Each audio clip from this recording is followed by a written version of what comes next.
Welcome to our church. We're so glad that you're spending time with us this morning. We have something really special for you. Allie Hauser, who's a missionary working in out of Colorado, training other missionaries. She's going to be our speaker.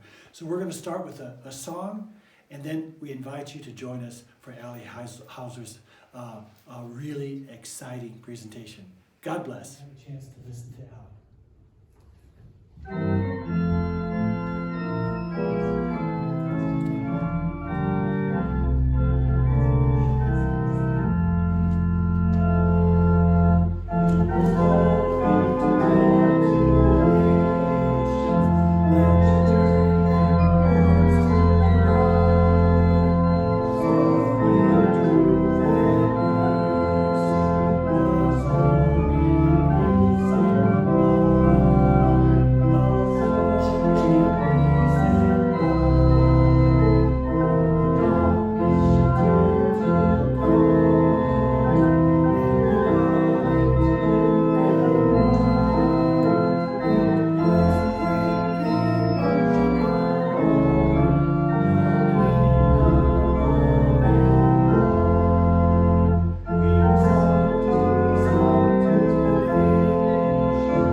So much for watching. We're going to try to move the camera so you can see the screen better. And if that be possible, Joe, she's going to come and we're going to try to work that out so you're going to be able to see the presentation better. Thank you so much for joining us. We are just so glad that you're here.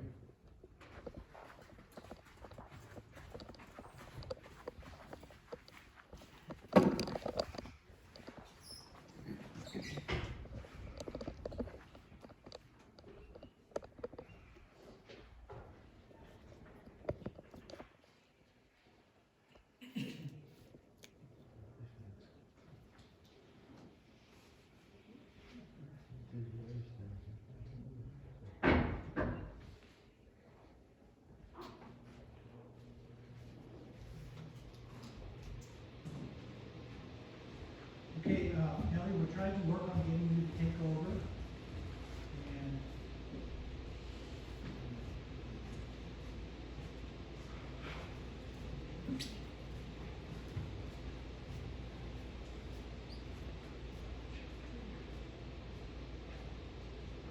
okay, Ellie, you have everything. Take over.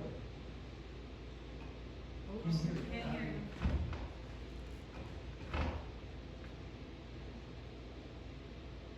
Okay, can't hear you.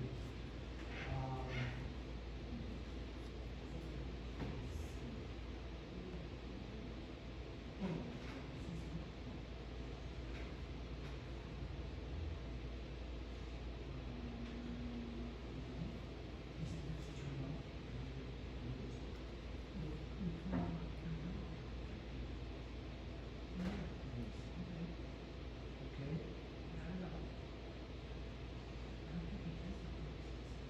Try again.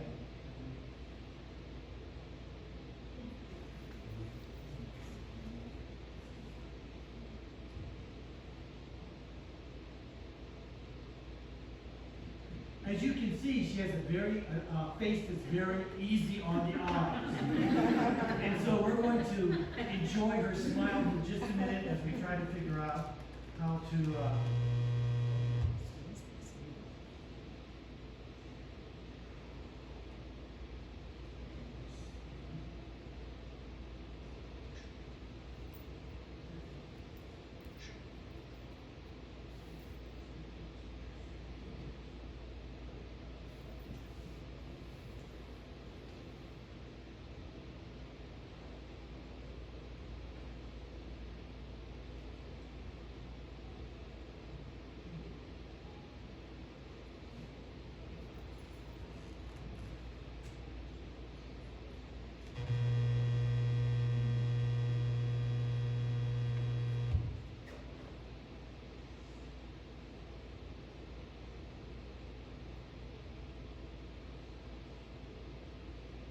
okay, try again, Ellie.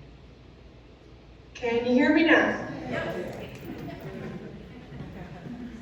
Praise God for whom all blessings flow. Okay, go for it.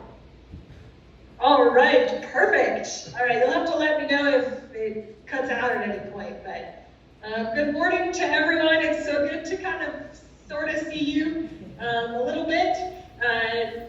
COVID has kind of made things a little bit crazy as far as travel, but it's also given us this gift of technology in new ways that we had never really utilized before.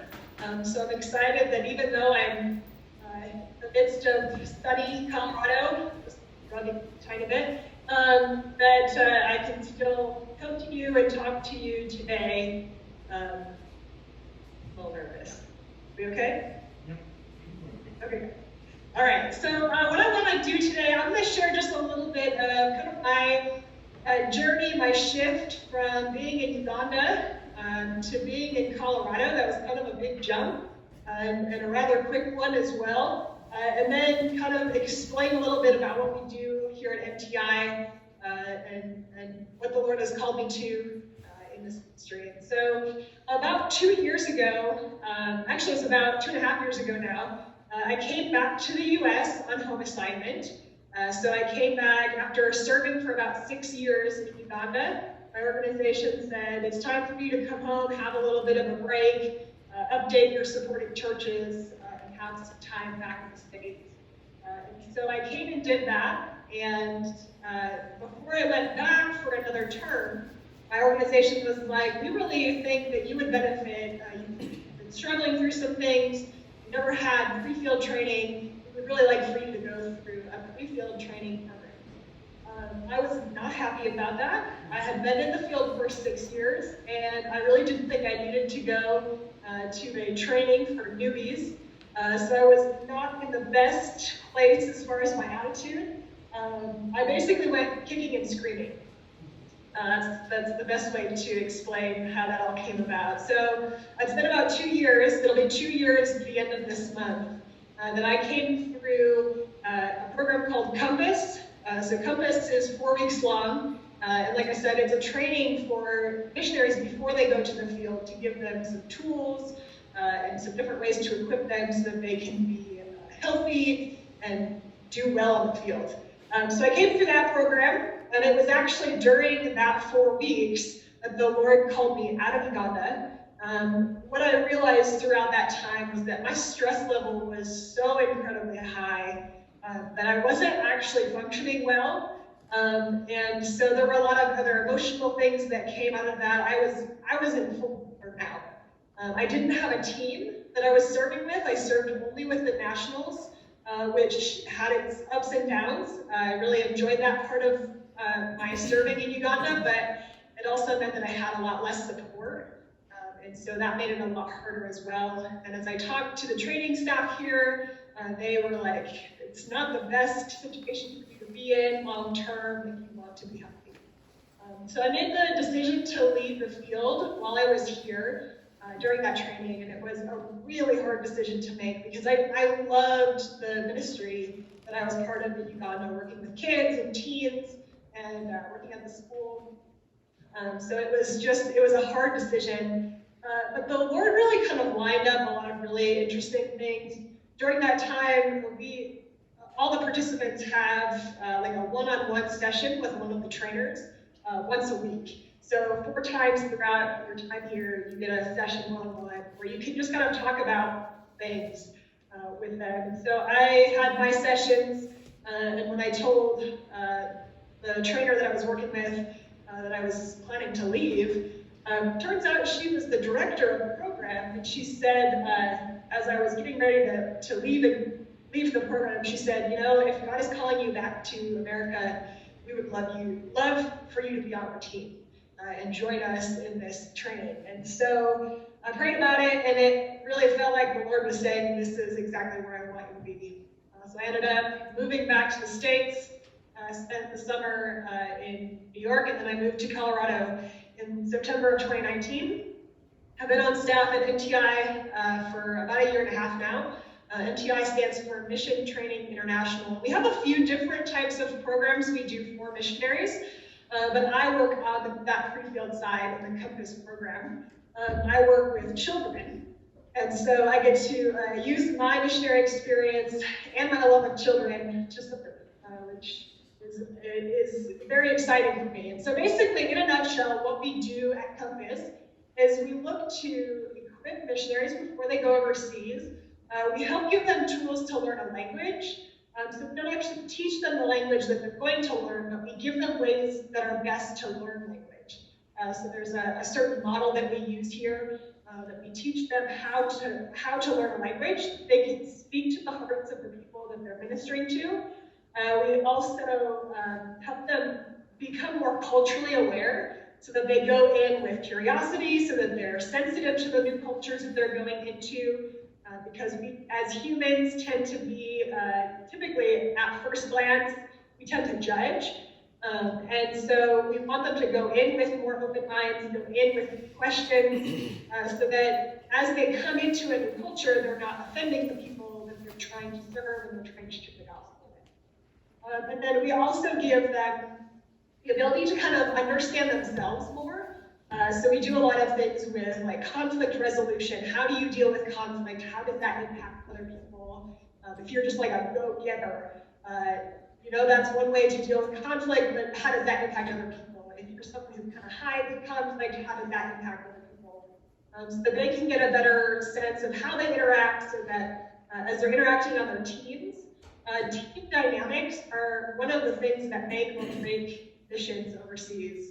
So missionaries oftentimes will leave their mission field because of conflict on their teams.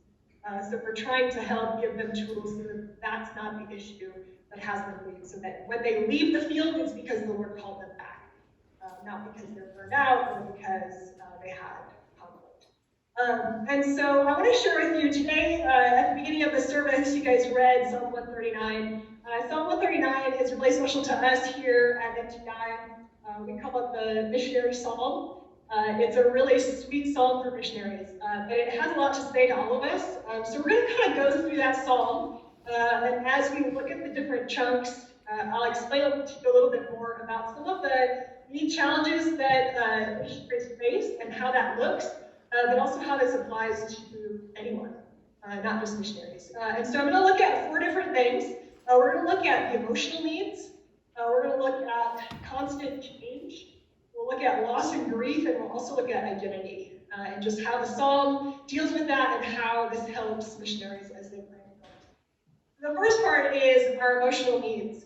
As missionaries, typically, we see when missionaries are getting ready to go overseas, the type of people that we see are people who are very, I would say, very strong-willed, very determined. They know that God has called them to do something and they're going to do it, which is great. It's a great thing. It helps them to endure through hardship. But the hard thing about that, and I experienced this as well, is when we are so focused on others' needs, we tend to forget that we have needs as well.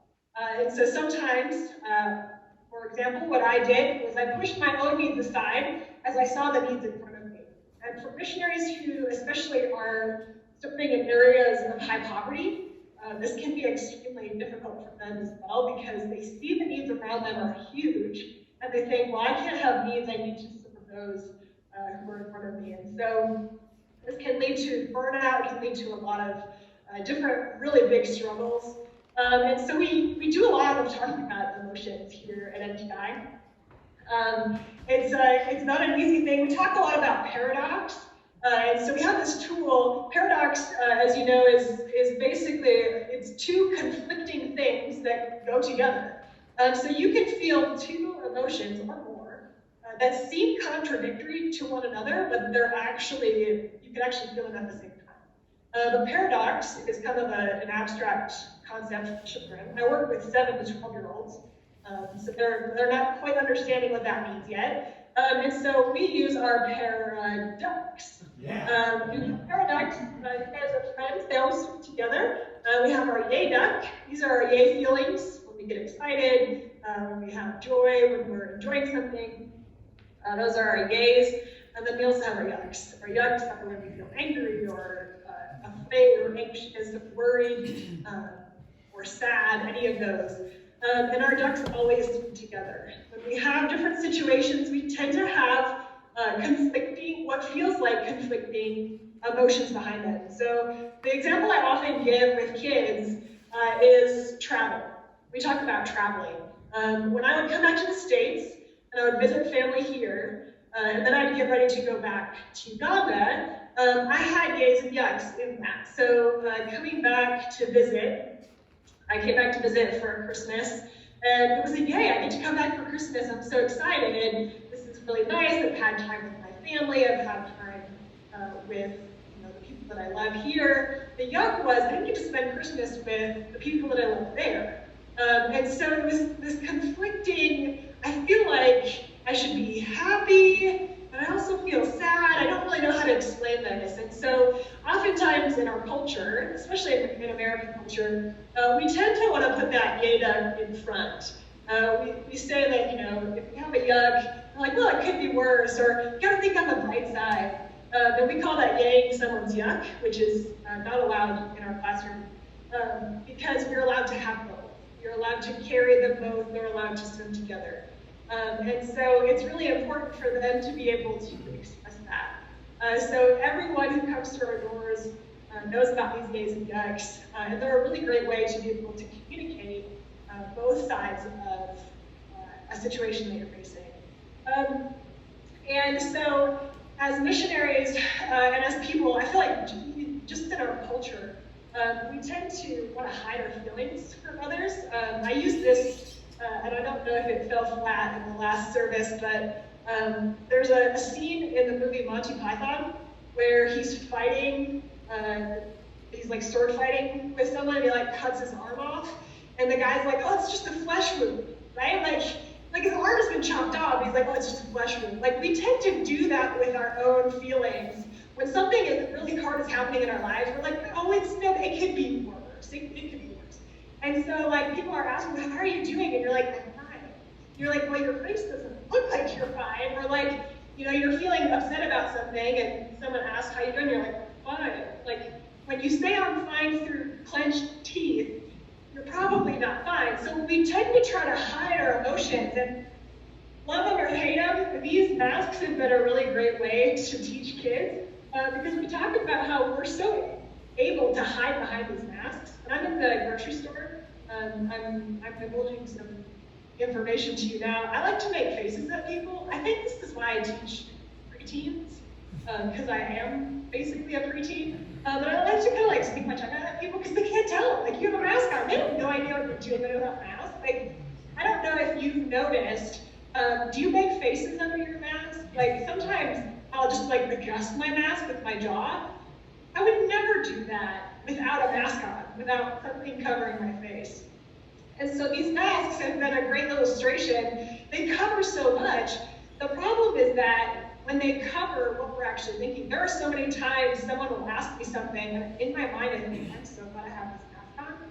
They can't see my face. Like they can't see my face reacting, but I really think they're just hearing the words coming out of my mouth. And that can be a problem when we're masking. We're putting a mask over our emotions and saying, oh, fine, everything's okay, and yet things start to build up.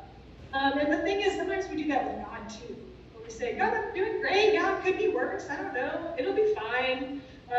And the beautiful thing about Psalm 139 is the version that we use with the kids. Verse 1 says, Lord, you have seen what is in my heart. You know all about me. And it goes on to talk about all the different ways that God knows us. He knows when I sit down, when I get up. He knows when I go out to work, when I come back home. He knows exactly how I live. He knows words that are going to come out of my mouth before they actually come out of my mouth. He knows all of these things. He knows my motives. He knows my heart. He knows all of these things, and I don't have to hide them from him. So one of the things we teach the kids, we actually all ages do this, we do something called Wow God and Father Help. And so we give the kids Post-its, and they write down something that they say, wow, God, this was awesome today. And then they write down something where they say, Father Help. Father, help me. And it's so amazing to see what kids come up with. They'll say, Father, help me when I feel angry to communicate better. Father, help me when I feel sad. Father, help me to say a good goodbye to my grandfather, my grandparents. So teaching them that when they have those yuck feelings, they can go to God in those, and He will help them. He'll help them through this life. Instead of trying to fix it for them, or make them feel better, we're committing them and saying, we want you to take those to the Lord, and He will help you in those. So that's the first one, our emotional needs. The second one is constant change. Missionaries are facing changes all the time. From the very moment they accept their call, they are in constant change.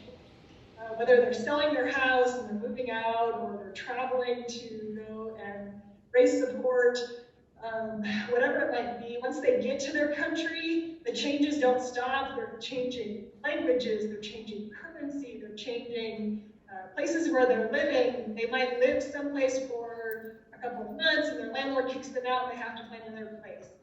Team members come in and out constantly. It's a very fluid, nomadic culture of the missionary. So you're constantly saying hello to new people and goodbye to others. So there's just all these changes that are happening while they're on the field. And I think we've experienced this in COVID times as well. I've joked a lot, especially in the earlier days of COVID, that Americans are getting a little bit of a sense of what missions life looks like because of these constant changes. We experience, like here in Colorado, we have a dial system for how COVID looks and how open we are and how closed we are. And we just changed again this morning. I don't even know what the changes are. We're opening up more, that's what I know. I think it's at 50% capacity now. But it's like everything changes and everybody has a different idea. And this day they're saying you should wear a mask. This day they're saying don't wear a mask. And this day they're saying wear 2 masks. And like everybody's just confused. Sometimes they say 14-day quarantine, then they say 10, then they say 7. It's like this constant change of information, and it can cause so much anxiety and so much frustration because you're like, oh, what do I believe? And in the midst of all of that, what do we do? And so Psalm 139 reminds us that in everything, wherever we are, whenever we are facing, God goes with us. He lays His hand upon us. And I love that image of God actually laying His hand upon us. I feel like what COVID has taken away from me is the ability to come close to people and hug them and put my arm around them. And so I've really been noticing places in God's Word where it talks about how Jesus touched somebody. He reached out and touched them. How God puts His hand on us. Because it's just a really important reminder in a time when we're having to be distant and things are kind of confusing. And so missionaries, one of the verses that the kids absolutely love, in verses 9 and 10, it says, if I rise on the wings of the dawn, if I settle on the far side of the sea, even there your hand will guide me, your right hand will hold me close. And so they love that picture of settling on the far side of the sea, that God is with them. It's just really, it's an exciting thing to watch them see. Okay, God is going with me in this. He doesn't just live here in America. He is all over the place, and he's going to be with me in the midst of these changes. Just kind of a little caveat as we're sending missionaries out. We have missionaries coming from all over the United States, sometimes from Canada, all different organizations, all different denominations. We have, in the last 5 years, we just crunched the numbers, in the last 5 years we have trained 2,000 missionaries to go to more than 130 nations of the world. So it's just really amazing impact. The difference I was in Uganda, it was a tiny little village. The impact I had there versus the impact now, I can impact people who are going to have the impact I had when I was in the field. So it's far-reaching in such a different way than it was when I was in the field. Both very needed, both very necessary. We need people to go, and we need people to stay. The third thing is loss and grief. Missionaries face a lot of loss, and especially missionary kids. If you think about their young lives, if you're 8 years old and your parent comes to you and said, we're moving to Cambodia, you would be like, I'm sorry, what? Where are we going? I don't know the language. Where am I going to go to school? Will I have any friends? Will there be anyone else like me? There are so many questions that kids have. And on top of that, they're also having to say goodbye to so many things. They're not able to take all of their toys with them. When I went to Uganda, I packed 4 suitcases and my carry-on, and that's what I carried with me. Most of these kids are being able to pack maybe 1 suitcase with things that they can take with them to their new country, and they have to basically go through all their belongings and pick and choose what's most important to them so that they can take it with them. And it's a really hard process for them. And in the midst of that, they're also selling their childhood home. They're having to give away their pet. They're having to say goodbye to grandparents and cousins and their school and their sports and all these different things. And so as these missionary kids are experiencing so much loss, they're also experiencing a lot of grief. And if they don't process through that grief, it adds up over time, and it can actually end up causing a lot of issues in their hearts as they get older. And it's the same for adults as well. We also have a lot of loss. It's different for us in some ways because we know God's call, and so we can sacrifice some of those things, but there's still loss and there's still a lot of grief. And if we don't grieve those losses, it causes a lot of issues. I, again, have experienced that. And not grieving some of the losses and just kind of saying goodbyes when I left for Uganda and just kind of like, okay, bye, and not realizing, oh, that friendship is going to change or that relationship is going to look different now than it did. And it made me feel sad, and it was hard to express. How do you talk about the yucks? I'm sad that this is changing, this relationship is changing, and yet I'm excited that God's called me to this ministry. So it's living in that paradox. I had one kid in a program who, 10 years old, family was moving to Tanzania, and we use these feelings bears to help kids express their emotions. They often have understanding of emotions, but not always words. And so he said to me, when people look at me on the outside, they see this. Because I had asked him, how do you feel about moving to Tanzania? He said, this is what people see. They think I'm strong, they think I'm confident, they think everything's going okay. He said, but on the inside, my heart feels like this. And I said, why does your heart feel so angry? And he said, I feel angry because I have to say goodbye to all these people. My parents didn't ask me if I wanted to do this, and now they're making me move someplace I've never been before, and I don't want to go. Okay. And then he said, my heart also feels like this. He said, I feel really sad because I just don't want to. I don't know, if I'll see my friends ever again or if life will ever be the same. And he just felt really, really sad. He said, but my parents only know this part of me. They only know me to be happy and strong and okay. And I said, well, do you think maybe you could talk to your parents about that?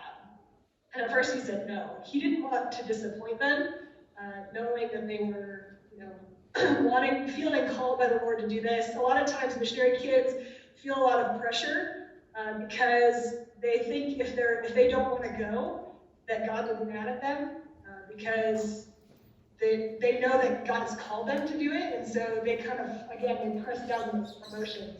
So we give them the chance to get those out. He actually did talk to his parents about it. It was beautiful to watch, just as he kind of showed them these pictures and explained how he was feeling.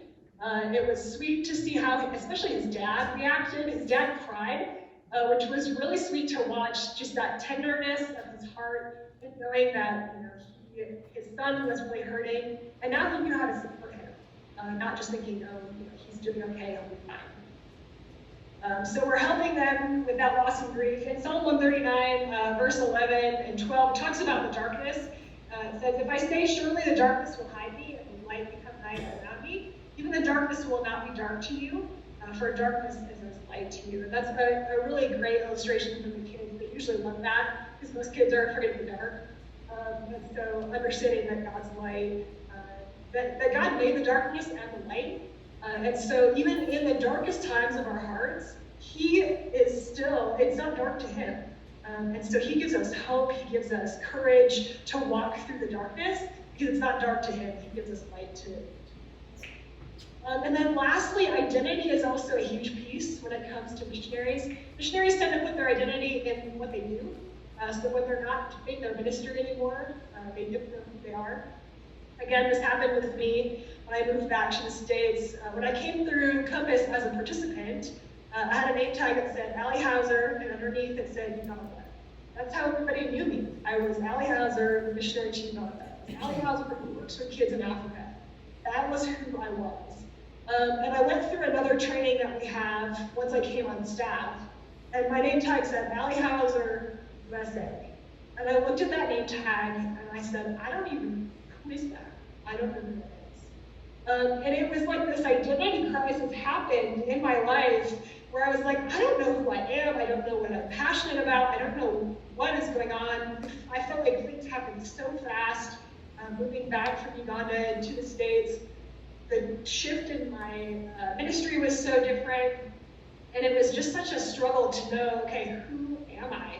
And it's something that a year and a half later, I am still struggling with, reminding myself who I am in Christ. And so one of the things we love to do, and Psalm 139 goes through about how we're fearfully and wonderfully made, how God wrote all of our story in his book, the one writing it. It's a great reminder to us. One of the things we love to do here is to help missionaries and kids have a foundation of their rootedness in their identity with Christ. And so we are a deeply loved child of God. And just reminding them who they are, because especially missionary kids, they're not really sure where they belong, or who they are. We have this really cool book called Swirly. And it's a story about this girl, Lila, and she was born in the Blue Country. And so it talks about her life in that Blue Country. And eventually, her parents moved her to the Yellow Country. And she grew up in the Yellow Country, and she wasn't quite blue anymore, and she wasn't really yellow. And the people in the Yellow Country were like, you're blue, you're not one of us. And when she went back to the Blue Country, they were like, you're not one of us, you're kind of yellow. And so she was like, where do I fit in? And that's what our kids, eventually, as they go on to become missionary kids, they start to question, where do I belong? Like, who am I? And so for us to be able to give them their identity firmly rooted in Christ. And the book ends with this picture of Jesus. It talks about how this girl, she became swirly. Her yellow and her blue swirled together, she became swirly. And it talks about how Jesus himself was swirly too. He, first of all, came down from heaven. So that was his first home. He came to earth. And that was a whole different realm. But even as a child, Jesus moved to Egypt. And he spent some time there as a young child. And so he probably learned language, probably learned a little bit of the culture there. He probably ate the food there. And so for them to understand that Jesus understands their experience as, we call them TCKs, but as missionary kids moving to new cultures, he understands that. And so he loves them, and he has an understanding of them. I was reading the other day, there's a quote by Philip Yancey. He talks about our identity. And he was talking about John, the disciple John. He said, if you ask the disciple John how he would identify himself, he wouldn't say that he was a disciple. He wouldn't say that he was the one who wrote one of the Gospels. But that he identified himself in his Gospel as the one Jesus loves. And Philip Yancey says, imagine if we ended every day with the thought of, I am the one that Jesus loves.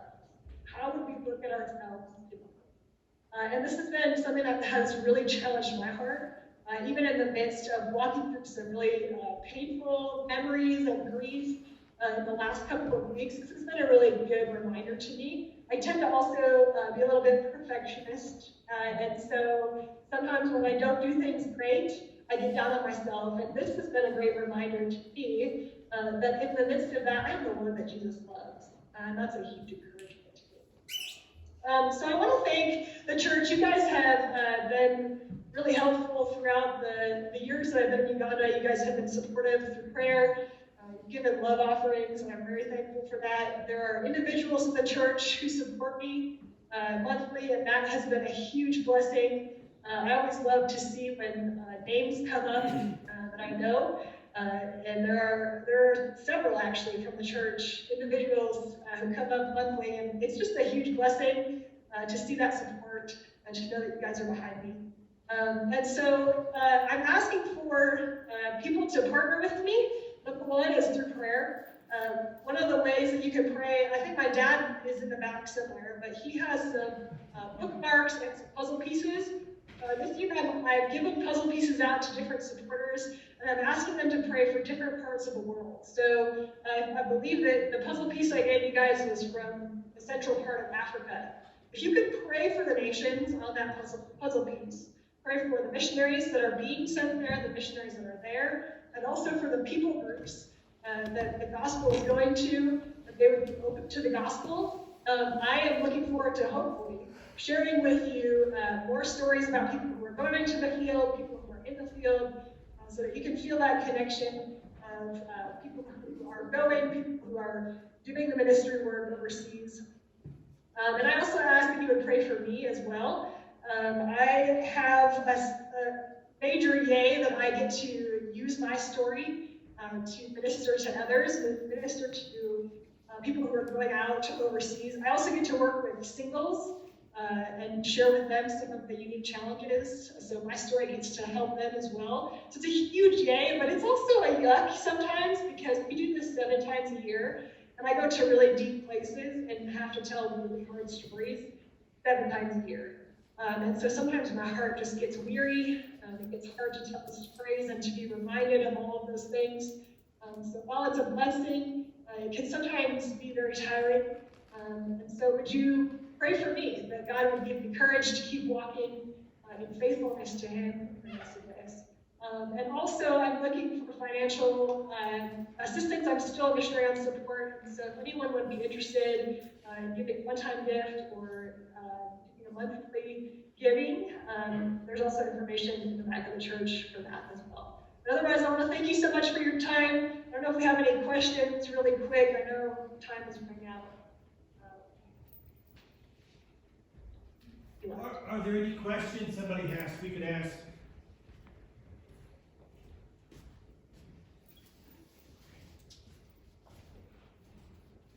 Well, we'll work on some questions, and maybe we can do something like this again at some point. Is this something that works, guys? Yes. Okay, so we will maybe look forward to doing something like this again, and we'll be in contact. Thank you, Allie, so much. We'll be talking more. God bless you in your ministry. All right, thank you so much.